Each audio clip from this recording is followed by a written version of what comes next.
you 30 seconds.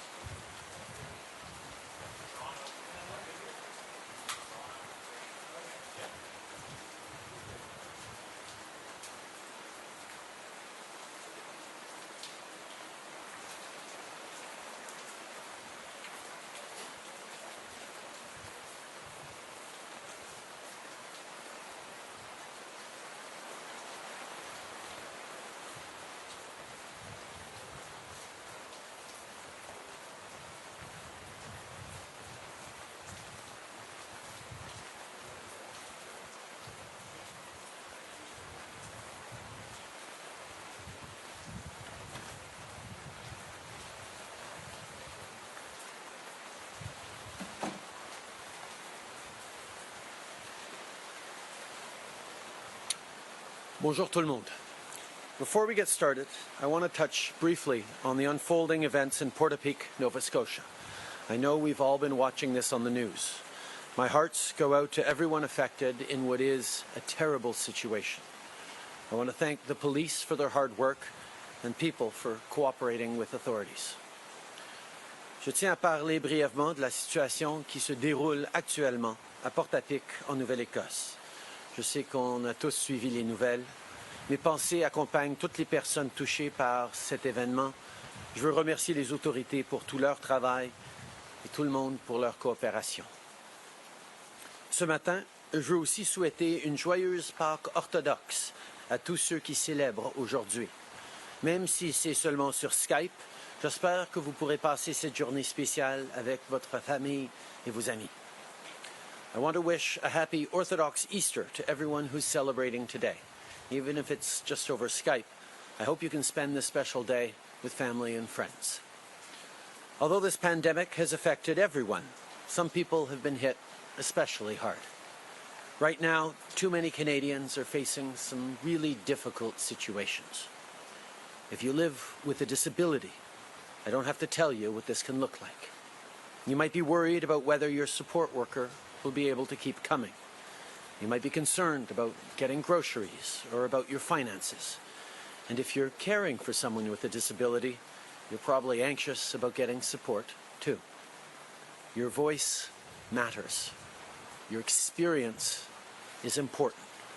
And our government is listening. If this crisis has laid bare the gaps that still exist for far too many Canadians, it has also given us an opportunity to address them. It has encouraged us to have even more meaningful conversations about how we can make our country a more inclusive and a more equitable place. Last week, Minister Qualtrough launched a COVID-19 Disability Advisory Group as part of our plan to keep all Canadians healthy, informed, and safe. We're addressing key issues like equal access to health care and information, as well as support on jobs and income. And we're doing all of this work with you at the table. On that note, I want to recognize the outstanding organizations right across the country, like the Rick Hansen Foundation, that are bringing these issues to the fore. You are doing incredible work, and we are proud to be your partner. La semaine passée, la ministre Qualtrough a lancé le groupe consultatif sur la COVID-19 en matière de personnes en situation de handicap. Ça fait partie de notre plan pour aider tout le monde à rester en santé et en sécurité. On fait face à une situation sans précédent, donc on se penche sur les enjeux les plus importants, comme l'accès équitable aux soins de santé et à l'information. On offre aussi du soutien financier à ceux qui en ont besoin et on a mis des mesures en place pour protéger les emplois. C'est du travail qu'on fait ensemble. Je veux saluer tous les leaders et les organisations à travers le pays qui attirent notre attention sur les enjeux et les défis particuliers auxquels les plus vulnérables font face. Vous faites un travail extraordinaire et on est là pour être votre plein partenaire. In response to this pandemic, we've developed a 3-point economic plan to help Canadians get through this tough time. We introduced the Canada Emergency Response Benefit to help people who've lost their wages. We brought in new loans for businesses, and we introduced the wage subsidy. But there is still work to do. There are still people to reach. That's why this past week, we expanded the Canada Emergency Response Benefit to include workers making up to $1,000 a month, seasonal workers, and those whose EI has recently run out. It's why we put in place new measures to support people in the energy industry, which is suffering right now. And we also brought in support for people who continue to do incredible work in the arts, culture, and sports communities. And it's why we've kept making progress with the provinces and territories on increasing wages for essential workers who need it. Now, things are tough for employers, too. So we brought in a whole range of additional support on loans and credit, and for Indigenous businesses and businesses in the North. And for communities that need extra support, we approved requests to have the Canadian Armed Forces assist in Quebec long-term care facilities, as well as in Nunavik and in Basse-Côte-Nord. Today, I can announce that we've also approved the extension of a request from the Government of Quebec for the Canadian Rangers to help Nutashquan and Equanichit First Nations near Basse-Côte-Nord.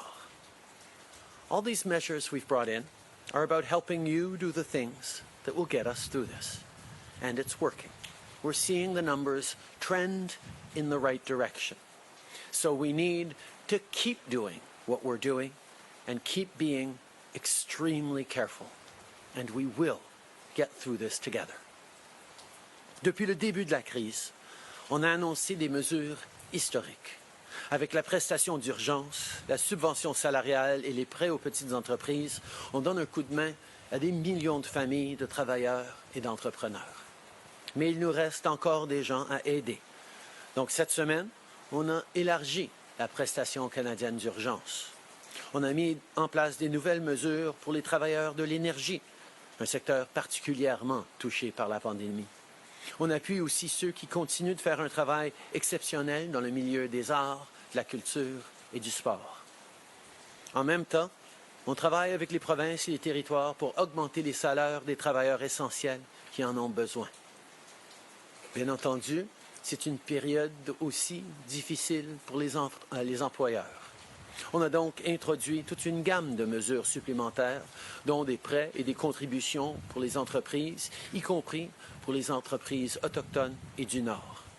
Et pour les communautés qui ont besoin de plus d'aide, on a approuvé des demandes pour que les Forces armées canadiennes soient déployées au Québec, dans les CHSLD, ainsi qu'au Nunavik et sur la Basse-Côte-Nord. Aujourd'hui, je peux aussi annoncer que les Rangers canadiens vont venir en aide à deux autres communautés au Québec, la communauté de Nutashquan et la communauté de Equanichit.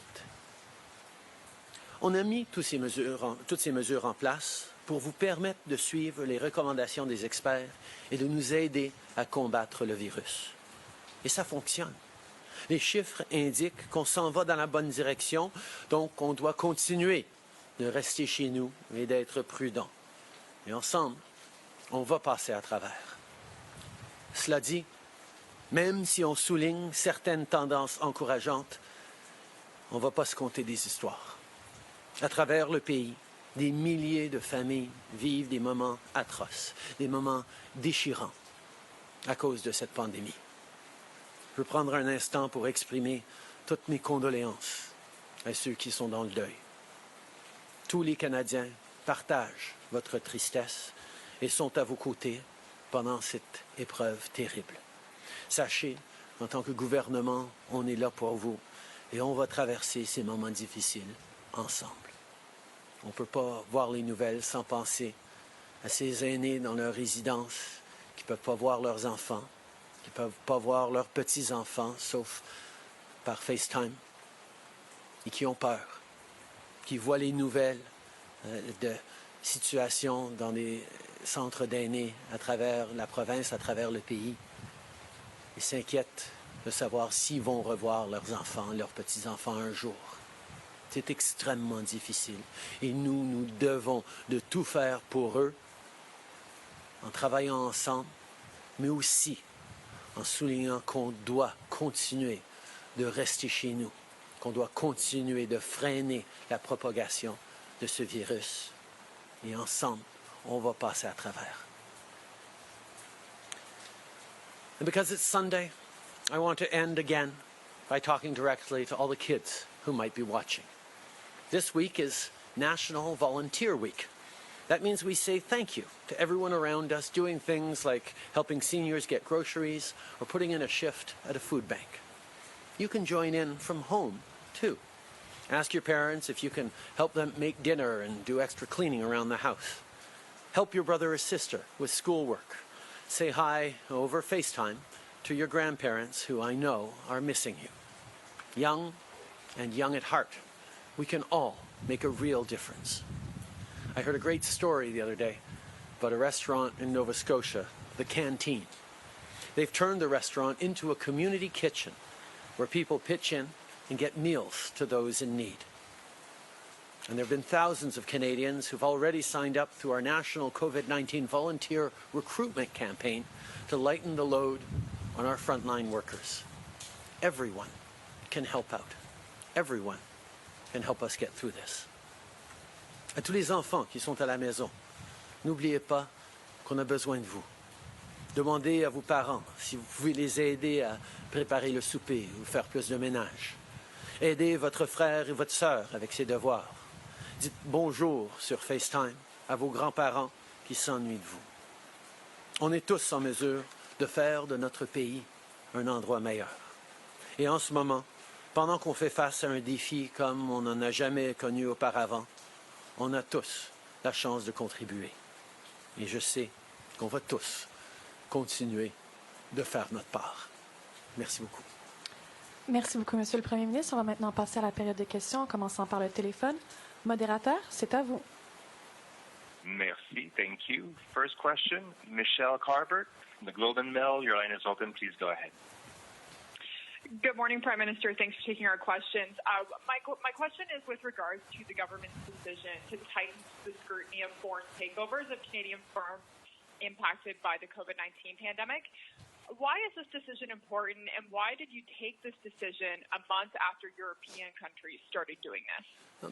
We recognize that countries around the world are looking at their own regimes and recognizing that there are vulnerable businesses that are going to be important to our recovery, who are perhaps exposed to foreign purchases in a vulnerable time, that we need to be careful we're taking care of. So we will be strengthening our oversight and paying close attention to foreign investment in this country to ensure that there isn't people taking advantage of this crisis.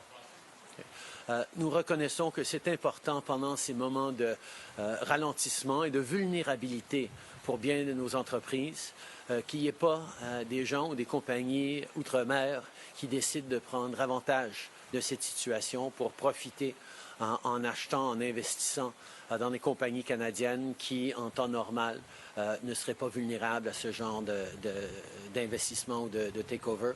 C'est pour ça que nous soulignons l'importance de ces mesures pour assurer la protection de nos industries et de notre économie. Following up, Globe and Mail. And as a follow-up, are you aware of any foreign takeover deals that are coming or have occurred since the pandemic? And are there any sectors you're concerned about? I think we've highlighted that certainly as we look at challenges around supply chains for essential medical supplies and personal protective equipment, as we strengthen our own domestic industry and production, we wouldn't want a foreign investor to be able to take that production that is being made for Canadians in this moment of crisis and send it overseas. We also recognize that there are perhaps some startups with brilliant ideas that are facing a cash crunch right now that we would very much want to remain Canadian for the coming years, who could be exposed to predatory foreign investors. This is something that we're, of course, going to be keeping an eye on. Thank you. Prochaine question, modérateur. Thank you. Merci. Prochaine question, Lina Dib, La Presse canadienne. À vous la parole. Oui, bonjour, M. Trudeau. Qu'est-ce que vous pouvez nous dire d'où en sont les négociations pour le retour de la Chambre des communes la semaine prochaine? Et si on est obligé de rappeler demain matin les 338 députés, ça sera la faute de qui? On est très préoccupé par le fait qu'on n'a actuellement pas un accord avec tous les partis d'opposition pour ne pas revenir demain matin. la situation actuelle, c'est que le Parlement est censé reprendre demain, le 20 avril, avec 338 députés de tous les coins du pays, avec les membres de nos équipes, avec des gardes de sécurité et des gens d'administration à la Chambre des communes. Évidemment, on n'est pas dans une situation où ça devrait se passer. Mais on a besoin d'un Parlement qui fonctionne, on a besoin de le faire de façon responsable. C'est pour ça qu'il y a eu de très bonnes conversations avec la plupart des partis et on est à veille d'avoir une entente pour pouvoir revenir à chaque semaine pour assurer la capacité de poser des questions et avancer avec des projets de loi. Mais les conservateurs sont encore en train de résister à cette solution raisonnable, mais on espère que ça pourra se régler bientôt. En suivi, Lina? Oui, donc vous dites, c'est les conservateurs, vous vouliez parler aux enfants tout à l'heure parce qu'on est dimanche. Quel exemple ça donne, ça, alors que tout le monde fait des sacrifices et tout le monde s'empêche de faire certaines choses qu'il a envie de faire? Quel exemple ça donne que les politiciens fédéraux n'arrivent pas à s'entendre à un moment comme celui-ci? C'est une très, très bonne question, Lina, et pour moi, c'est un peu frustrant parce qu'on est en train d'entendre clairement de nos autorités, nos experts qui nous disent qu'il faut continuer à prendre des choix responsables, à limiter nos déplacements. Et il me semble que c'est assez évident que le Parlement ne devrait pas revenir de la même façon qu'il était avant dès demain. Je crois fondamentalement que c'est extrêmement important de continuer avec nos institutions démocratiques, de soutenir notre démocratie, d'être là pour prendre des questions. Je prends des questions à tous les jours des médias et je suis heureux de le faire. Et il devrait y avoir des opportunités pour les députés d'opposition de poser des questions aussi. C'est pour ça qu'on a mis de l'avant une proposition qui semble très raisonnable pour tous les autres partis. Mais les conservateurs ont leur... je sais pas, il faudrait leur demander c'est quoi leur approche et pourquoi ils sont en train d'être un peu déraisonnables dans cette situation. We're in a situation right now where our public health authorities, our experts, and common sense tells us we need to continue to limit our movements. We need to continue to work from home. We need to continue to do everything we can to ensure that people are kept safe from further spread of this pandemic. That's why it would be irresponsible for the House of Commons to resume tomorrow as scheduled on April 20th with 338 MPs, their staff, support staff in the House of Commons, security, people coming in from across the country at this particular point. We have proposed, and it's been accepted by, largely accepted by the other opposition parties, that we should have accountability measures. We should have Parliament that functions, but we have to do it responsibly. And that's why coming back every week for questions and for work on passing new legislation is something that I think is reasonable and is acceptable to most parties.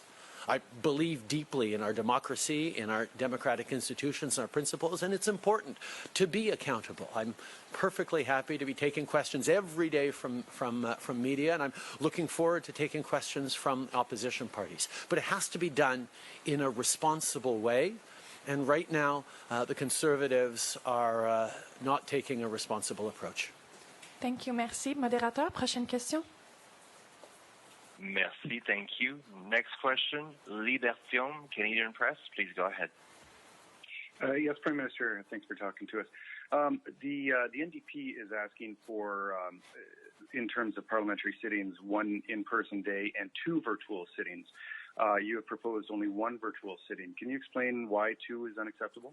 I think it is important that we have in-person sittings, and I think 1 a week seems about the right number in a reduced fashion. But we also have been clear from the very beginning that we think there should be virtual sittings to allow parliamentarians from across the country who aren't within driving distance of Ottawa to continue to participate.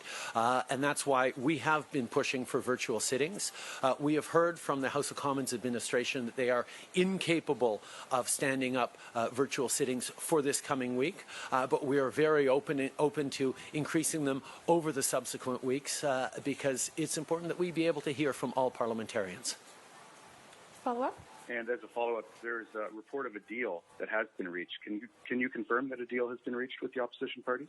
I can't confirm anything like that. As I came out this morning, I heard that we were very close on it, but I haven't in the past half hour got notice that there is a deal. I think it seems very, very reasonable that we can agree that there needs to be a parliament that is functioning responsibly in this difficult time. Most parties have responsible proposals forward, and I certainly hope that the Conservatives will agree to doing the responsible thing here. Merci. Modérateur, dernière question au téléphone. La prochaine question, Raymond Filion, TVA. À vous la parole. Oui, bon dimanche, Monsieur le Premier ministre. Les séances virtuelles, pouvez-vous nous expliquer ça ressemblerait à quoi concrètement? Il y a différentes propositions que la Chambre est en train d'étudier. L'idée, c'est que des députés d'à travers le pays pourraient poser des questions, faire des discours via vidéoconférence avec les mêmes droits et les mêmes capacité de parole des gens qui seraient actuellement en Chambre. Il y aurait quelques députés en Chambre, il y aurait d'autres députés en présence virtuelle, mais l'aspect technique et technologique est encore à être travaillé. C'est pour ça que la Chambre a demandé encore un petit peu plus de temps pour pouvoir le faire. Vous avez souligné dans votre discours que des milliers de familles vivent des moments atroces. Le premier ministre Legault a affirmé avant-hier que son gouvernement était mal préparé pour affronter cette crise. Vous avez dit dans le passé, je sais qu'il y aura des moments pour les post-mortem, je comprends, mais après un mois de crise, la question se pose quand même à travers le Canada. Est-ce que vous estimez que l'état de préparation de votre gouvernement était à la hauteur? Je pense que quand on vit une crise comme ça, avec les tragédies qu'on est en train de voir, on ne peut jamais dire qu'on était tout à fait préparé. C'est certain qu'on va apprendre à être mieux préparé les prochaines fois. S'il y a d'autres fois, on l'espère que non. Mais en même temps, je sais que les Canadiens, les différents paliers de gouvernement et les organismes et tout le monde, on s'est rassemblés pour pouvoir mettre en place des mesures pour protéger les gens, pour freiner la propagation de ce virus de façon qui est bien positive comparée à d'autres pays. Mais même si on a une meilleure histoire que d'autres pays à raconter, on ne va pas se tromper, c'est une tragédie extraordinaire et atroce pour trop de familles. Et nous avons tous une responsabilité de faire le mieux qu'on peut pour s'assurer qu'on sorte de cette tragédie et de cette crise sans trop d'autres tragédies. Bonjour, M. Trudeau, Louis Blouin de Radio-Canada. Pouvez-vous m'expliquer un petit peu, détailler votre pensée? En quoi, pour vous, 3 séances en personne par semaine en nombre réduit, c'est déraisonnable? Je pense que la réalité, c'est que tous les parlementaires ne peuvent pas revenir à la Chambre des communes. Il y a des gens qui habitent dans des provinces lointaines qui n'auront pas la capacité de revenir. C'est pour ça qu'on a toujours souligné à quel point c'est important d'avoir des séances virtuelles pour pouvoir amener des gens qui ont le droit de représenter leur communauté au Parlement pour pouvoir le faire pendant cette crise.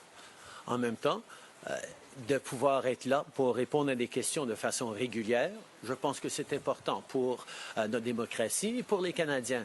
C'est bien de prendre des questions des médias presque à tous les jours, mais les parlementaires ont leur rôle à jouer aussi. Et la proposition qu'on a faite pour une séance à chaque semaine a été acceptée par la plupart des partis comme étant un compromis raisonnable pendant ce moment de crise.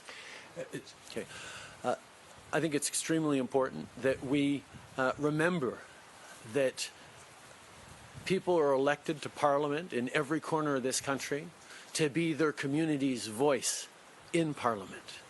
And that's why, particularly in a time of crisis, it is important to look at virtual ways that allow members from every corner of the country to engage in parliamentary debate and discussion, and not just those who have the opportunity or the proximity to be around the National Capital Region. That's why we've been pushing the virtual sittings.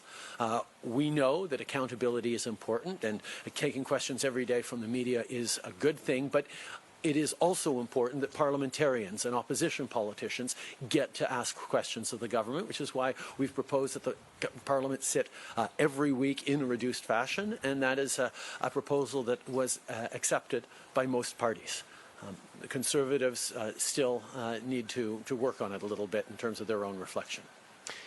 Est-ce que vous seriez ouvert, quand les outils virtuels seront disponibles, à ce qu'il y ait plusieurs séances virtuelles par semaine, là? Par exemple 3 ou 4, parce que là, votre proposition en ce moment fait que les partis d'opposition ne peuvent pas demander des comptes à tous les jours. Oui, les périodes seraient étendues, mais ça veut dire qu'il y a plusieurs jours par semaine où ils ne peuvent pas demander des comptes. C'est un peu ça leur récrimination. Est-ce que vous seriez prêt à plusieurs séances virtuelles éventuelles?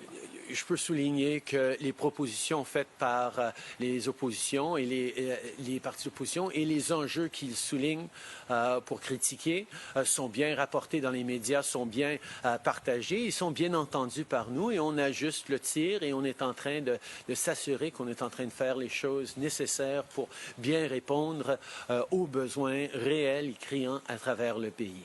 On est toujours ouvert à faire fonctionner le Parlement. Je pense que c'est extrêmement important, mais il faut le faire de façon raisonnable et c'est ce qu'on est en train d'essayer de trouver. Et je peux dire que la plupart des partis sont d'accord. Ce ne sont que les conservateurs qui risquent de nous forcer à revenir demain matin en 338 députés d'à travers le pays. Good morning, Prime Minister. Ashley Burke, CBC News. You've just said that you respect Parliament, that you believe in accountability. So why is your party still haggling at the last minute over terms of this sitting? Why is this so complicated? We have been consistent from the very beginning, from a number of days ago, where I said we have a proposal to bring back Parliament every single week and ensure that we're expanding and looking at virtual sittings as quickly as we can. This has been our position, and we're consistently on that position. Most opposition parties found this to be reasonable.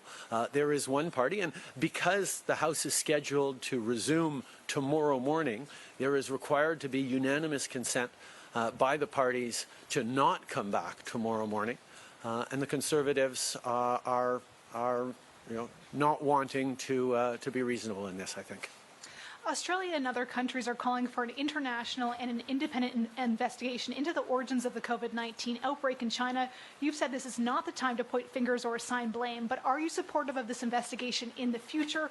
And do you still believe China responded and reported adequately? I think it's extremely important that we understand exactly what happened and ask really tough questions of all countries involved, including China. This is something that we need to pursue.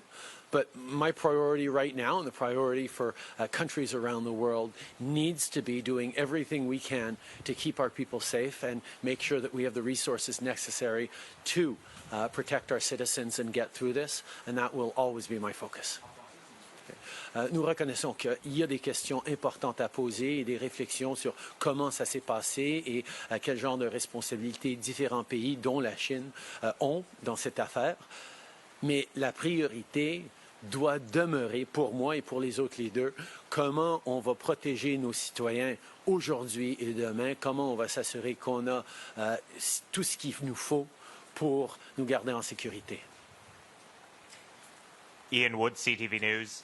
Prime Minister, a correctional facility near Montreal has confirmed dozens of COVID-19 cases, and the same is true with other facilities across the country, including one near Vancouver.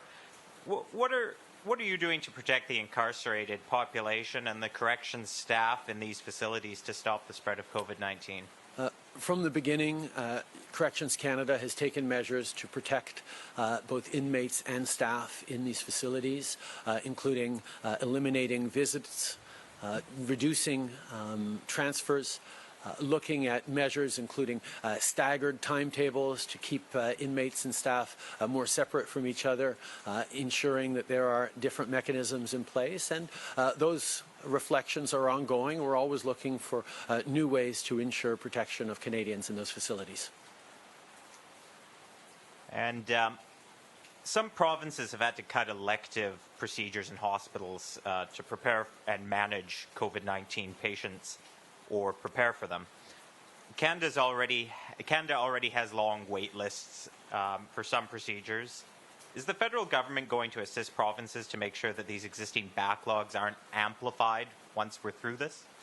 We have a tremendous amount of confidence that provinces are going to be able to continue to manage their healthcare systems appropriately. We sent them $500 million in new resources to ensure that they are able to continue to deal with this crisis. One of the key elements through this crisis was ensuring that if more and more people got infected, there would still be emergency beds for them. There would still be intensive care units available to them to deal with the very real challenges of COVID-19 and prevent the death rates from skyrocketing as they have in other countries where their medical systems were overwhelmed. I think Canadians understand how important it is to make it through this crisis as quickly as possible so we can get back to normal. But getting through it as quickly as possible means being very careful about what we are doing right now to maximize our opportunity to help as many Canadians if they get infected. Prime Minister Janet Silver, Global News. In Austria, for example, they have a plan to get businesses reopened, and they're doing it in a 2-week process. They open a business, a small business, monitor for 2 weeks. If the cases don't go up, they continue then with hotels, restaurants, etc. Provinces here in Canada, there are some that are have plans that they're announcing on how they're going to do that. I'm wondering what the coordination is between your government and the provinces. Will the federal government put a plan up as well? And what are you saying in terms of which businesses should be able to reopen first and when? Many of the decisions around what makes sense in terms of a careful restarting of the economy are much more appropriately made at the provincial level, given both provincial authorities and the reality that the shape of this pandemic is very, very different in different parts of the country. What we are working on coordinating with the provinces is a set of principles and approaches that can be applied at different moments and in different ways across the country. We want to be there to ensure that there is testing capacity, that we are supporting on contact tracing, that we are remaining consistent in the messages that Canadians are hearing from the different orders of government across the country about how to be very, very careful to not allow for a resurgence of COVID-19 just as restrictions start being eased. These conversations are very much live with the provinces right now. We are listening very carefully to what experts and looking very carefully at what is working and has worked in other jurisdictions and seeing how and if that can be adapted to us. We recognize from the beginning that we have been slightly slower. We were able to hold off the pace of the virus in Canada for a few more weeks than many other places, and therefore we can take advantage of learning what works in different situations to adapt it to Canada. We are being extremely thoughtful about that easing, and again, people need to know it's not going to suddenly reopen in any part of the country overnight to what it was before. We're going to have to be very, very careful, very gradual, very progressive if we are to prevent the kind of resurgence that would send us all back into lockdown as we were before. We want to make sure that what we are doing now is not for nothing, that we manage to get through this with the kind of containment and control approaches that the proper measures will allow for. Okay. Nous savons que les gens veulent savoir quand ça va se passer, qu'on va pouvoir relâcher certaines des restrictions, mais nous devons de faire vraiment attention, de le faire de la bonne façon, de façon graduelle et de rester extrêmement vigilant. On est en train évidemment de s'inspirer de ce qui se fait ailleurs dans le monde, de leur succès et peut-être de leurs défis aussi. À différents moments, dans différentes parties du pays, il va y avoir des choix qui vont être distincts les uns des autres, mais en même temps, en tant que gouvernement fédéral, nous essayons de coordonner pour que les messages, pour que les principes sous-jacents à cette reprise lente et graduelle soient unis à travers le pays. And an outbreak of COVID-19 at a northern Alberta oil sands camp has sickened at least 12 people around Alberta, and reports of other cases in other parts of the country from that. Should measures be in place to ensure that returning workers isolate whether or not they have symptoms?